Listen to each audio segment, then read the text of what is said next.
Live है।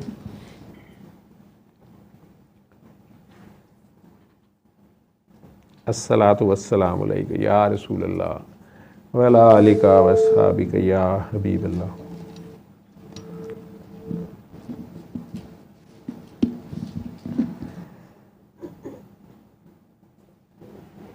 आप सब लोग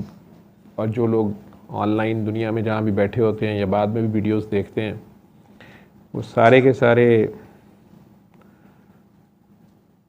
मेरा ख्याल है जो पहली बार सुनता है उसको तो वो नई बात लगती होगी, बाकी सारे तो इसी बात को कई बार सुन चुके होंगे।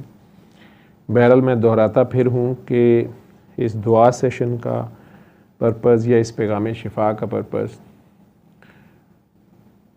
या मकसद यही है कि दुखी इंसानियत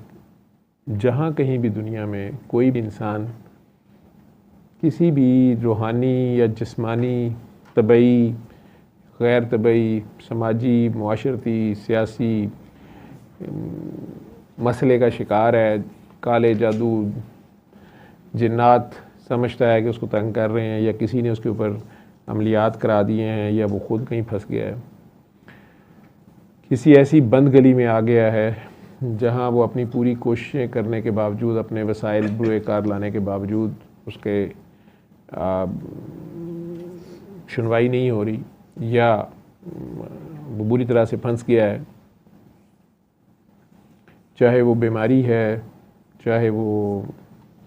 नफ्सियाती मर्ज़ है, चाहे वो मुआशी उलझन है, मुआशरती उलझन है, उसका ज़ाती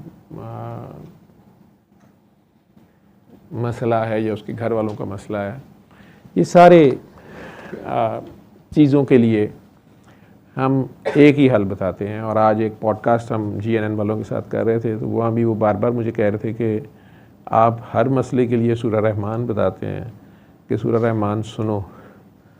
तो कुरान करीम की बाकी आयात से भी कभी आपने इलाज बताया है या आप क्यों नहीं बताते? आयात शिफा तो ये हैं, ये हैं, ये हैं। तो मैं उन्हें जवाब ये दे रहा था जी कि